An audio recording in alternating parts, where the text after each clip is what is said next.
হানিফ সংকেত বাংলাদেশের উপস্থাপনার জগতে উজ্জ্বল নাম।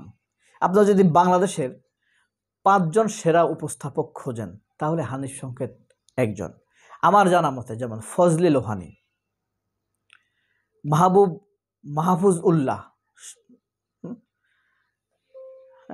মরহুম মাহফুজ উল্লাহ, মরহুম ফজলে লোহানী, হানিফ সংকেত, গোলাম কিবরিয়া সরকার, এনারা হলেন অসাধারণ উপস্থাপক আমার দৃষ্টিতে। কিন্তু হানিফ সংকেত একের পর এক নিজেকে ফ্যাসিজমের সাথে যুক্ত হিসেবে প্রমাণ করছেন। তিনি এদেশের মানুষের পক্ষে কোনোভাবে প্রমাণ করতে পারছেন না। সর্বশেষ নীলফামারী লালমনিরহাট উত্তরের দিকে যেই এই ইত্যাদিটি রেকর্ড করা হলো, এখানে ভাওয়াইয়া গান নিয়ে হানিফ সংকেতের একটি পাঠ ছিল। ওই পাঠটি নিয়ে প্রতারণার অভিযোগ উঠেছে।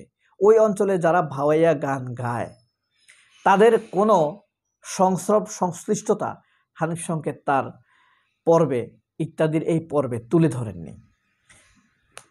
শফি ভাওয়াইয়া নামের একজন প্রখ্যাত ভাওয়াইয়া শিল্পী, তিনি খুব দুঃখের সাথে কষ্টের সাথে অভিযোগ করেছেন হানিফ সংকেত ইত্যাদির যে নীলফামারী বা লালমনিরহাটের পর্ব, আমি ভুলে গেছি, নীলফামারী বা লালমনিরহাটে যে পর্বটি প্রচার করেছেন সেখানে ভাওয়াইয়া গান নিয়ে একটি পার্ট আছে। কারণ কি?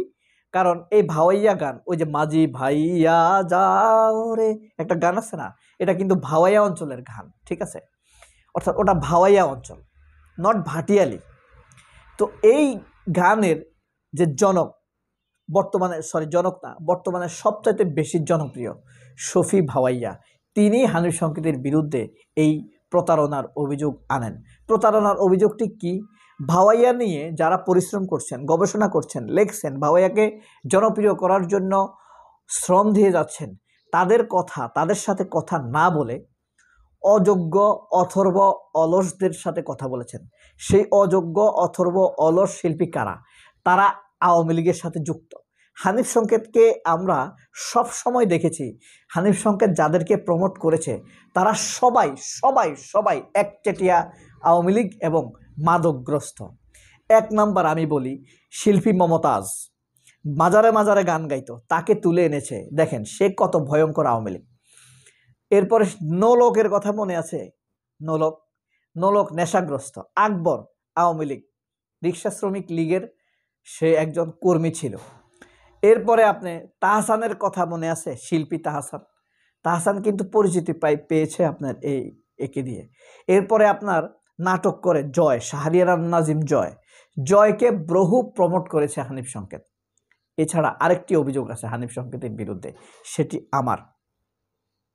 আপনারা সবাই জানেন যে এই বর্তমানে বাংলাদেশে কি নিয়ে কথা হচ্ছে? ন্যায় বিচার নিয়ে কথা হচ্ছে না? ন্যায় বিচার নিয়ে চরম কথা হচ্ছে। ন্যায় বিচার নিয়ে হানিফ সংকেতের ফেসবুক ওয়ালে কোনো স্ট্যাটাস দেখেছেন? এটা নিয়ে সেটা নিয়ে অনেক কথা বলে, শিক্ষা নিয়ে। এই যে সেরা অফিসারদেরকে অ্যারেস্ট করেছে, তাদেরকে নিয়ে কোনো কথা বলতে শুনেছেন? আরেকটি বিষয়, বাংলাদেশে বর্তমানে খুব একটি বড় ঘটনা ঘটছে। কি বলেন তো? তিস্তা সংক্রান্ত, তিস্তা নদীর আশেপাশে 7টি জেলা নিয়ে প্রায় ধরেন 50 লক্ষ মানুষ একত্রিত হয়েছে সেখানে। গতকাল রাতে দেখেছেন আপনারা? কোটি কোটি মানুষ, আমার তো মনে হয় যে কোটির কাছাকাছি, যদিও মিডিয়া বলেছে 50 লক্ষ। মানে ভরপুর মানুষ হয়ে গিয়েছে।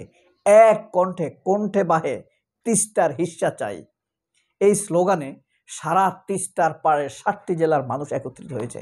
হানিফ সংকেতের মুখে এবারের কথা বাদ দেন, আমাদের তিস্তা নিয়ে কোনোদিন কোনো কথা শুনেছেন? তার মধ্যে সে দেশপ্রেমের কথা বলে, দেশপ্রেমকে আসলে বিক্রি করে, চেতনা বিক্রি করে, এরা স্বাধীনতা বিক্রি করে। দেখেন হানিফ সংকেত 30 বছর যাবৎ বাংলাদেশের সামনে নিজেকে উপস্থাপিত করে এসেছে। উপস্থাপনার মাধ্যমে, নানান কালচার উপস্থাপনার মাধ্যমে সে নিজেকেও উপস্থাপিত করেছে। এতে করে যারা আমাদের প্রজন্ম ছোটবেলা থেকে সেই হানিফ সংকেতের নাম শুনে আসছি, সবাই বলে এসেছে হানিফ সংকেত দেশপ্রেমিক, সে অন্যতম ভিন্নতর। কিন্তু হানিফ সংকেতের চাইতে গোলাম কিবরিয়া সরকারের উপস্থাপনা আমার কাছে অনেক ভালো লাগে। হয়তো আপনারা থাম্বনেইলে এটা দেখে আপনারা ভাববেন আমি হানিফ সংকেতের সাথে গোলাম কিবরিয়া সরকারকে, গোলাম কিবরিয়াকে বা কিবরিয়াকে, উপস্থাপক কিবরিয়াকে আমি ছোট করেছি আপনি ভাবতে পারেন না। কিবরিয়া আরো বড় উপস্থাপক, তার বাচনভঙ্গি অসাধারণ। আপনি দেখবেন কখনোই সম্মান রক্ষা করে, অতিথির সম্মান রক্ষা করে এত চমৎকার উপস্থাপনা করার মাধ্যমে সত্য তুলে আনা যায়, এটা আমি কিবরিয়ারে না দেখলে বুঝতাম না। আপনাদের দৃষ্টিতে বা উপস্থাপনার যে গ্রামার, উপস্থাপনার যে ফরম্যাট, সেই গ্রামারে সে কতটা আমার জানার দরকার নেই। তার ভেতরে যে একটা সরলতা আছে, আমি বলছি না সে ভুল ত্রুটি মুক্ত, তার অনেক ভুল ত্রুটি থাকতে পারে, আপনি খুঁজলে 1000 ভুল পাবেন, ঠিক আছে, কিন্তু তার মধ্যে যে সরলতা আছে, পেশাদারিত্বে সে যে উদার, অন্য অনেকের চাইতে সে যে অনেক ভালো, তাকে দেখলে আপনি বুঝতে পারবেন সত্যকে সত্য বলার অন্তত তার ইচ্ছা আছে। অনেক ক্ষেত্রে হয়তো বা নানান কারণে পারে না। হানিফ সংকেতকেও আমরা ধরে নিতে পারি অনেক সময় সে পারেনি আওয়ামী লীগের ভয়ে, কিন্তু সে যে ইচ্ছাকৃতভাবে করেছে। যেমন নিকোল, মনে করেন আপনি, যমুনা টিভি ঢুকছে নামজুম নিকোল, এক সময় আপনারা মনে করতেন আওয়ামী লীগের ভয়ে হয়তো সে করে না, আসলে সে নিজেই যে আওয়ামী লীগ এটা তো আমরা এতদিন বুঝতাম না, সেটা বোঝা যাচ্ছে এখন। এই যে তিস্তা নিয়ে আমাদের বছরের পর বছর, যুগের পর যুগ ধরে মানুষের যে কষ্ট, 7 জেলায় বলা যায় সেই 7টি জেলাকে মরুভূমি করে দিয়েছে। শুধু বাংলাদেশের জেলাগুলো নয়, ভারতের তিস্তার ওপারে ভারতের যে জেলাগুলো আছে তারাও কিন্তু তিস্তার ব্যাপারে আমাদের সাথে একমত, কিন্তু সেগুলো মিডিয়াতে আসতে দেয় না। আশ্চর্য ব্যাপার হলো, তিস্তা নিয়ে যে এত বড় একটি গণ আন্দোলন চলছে, বাংলাদেশের কোনো মিডিয়াতে নিউজ নেই। এবং আমি কোনোদিনও দেখিনি হানিফ সংকেতকে জাতীয় এই গুরুত্বপূর্ণ ইস্যুগুলো নিয়ে কথা বলতে। সেফ সাইডে থেকে থেকে জনগণের সাথে দেশপ্রেমের প্রতারণা করে যাচ্ছে সে নিয়মিত, অথচ তার উপস্থাপনার ঢং কোনোভাবেই গোলাম কিবরিয়া সরকারের চাইতে বেশি নয় বা ফজলে লোহানীর চাইতেও উপরে নয়। সে এইসবের ধার না ধরে সে সরকারের কাছ থেকে সুবিধা আদায় করছে, নানানভাবে সুবিধা আদায় করে সরকারি প্লট নিয়েছে, ডবল প্লট নিয়েছে সে, জানেন আপনি। এবং কখনোই যেমন আপনি এই যে 24-এর আন্দোলনে হাজার হাজার স্টুডেন্টকে মেরে ফেলেছে, শয়তান একটা কথা বলেছে সে, আমি এর আগে হানিফ সংকেতকে নিয়ে একটা পর্ব করেছি, সে আমাকে এটার প্রতিবাদ জানিয়েছে, আমি বলেছি সব কিছুর আমার প্রমাণ আছে, এরপরে সে তার ইয়েটা ফিরিয়ে নিয়েছে। হ্যাঁ, আমি বলছি যখন আমি প্রমাণ নিয়ে হাজির হব তখন একটি শব্দ করতে দেব না, তখন আমি সরি গ্রহণ করব না, তখন আইনগত ব্যবস্থা নেওয়া হবে। কারণ সে তার প্রত্যেকটা কাজ এখন নজর রাখা হচ্ছে, আমাদের টিম আছে, সে আসলে কি দেশের পক্ষের লোক কিনা, আসলে দেশের প্রেমের, সে দেশপ্রেমের, স্বাধীনতার এগুলোর সে বিজনেস করে, সে সাংস্কৃতিক কালচারাল বিজনেসম্যান। আপনি একজন নামাজ পড়ে, মসজিদে নামাজ পড়ায়, ইমামতি করে বেতন নেয়, তাকে আপনি ধর্ম ব্যবসায়ী বলবেন?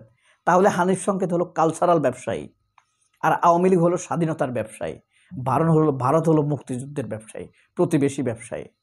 হানিফ সংকেতের এই 2 প্রতারণার আরও কত তথ্য আপনার কাছে আছে ফেসবুকে কমেন্ট বক্সে জানাবেন। সবাই অনেক ভালো থাকবেন। আল্লাহ হাফেজ, আসসালামু আলাইকুম।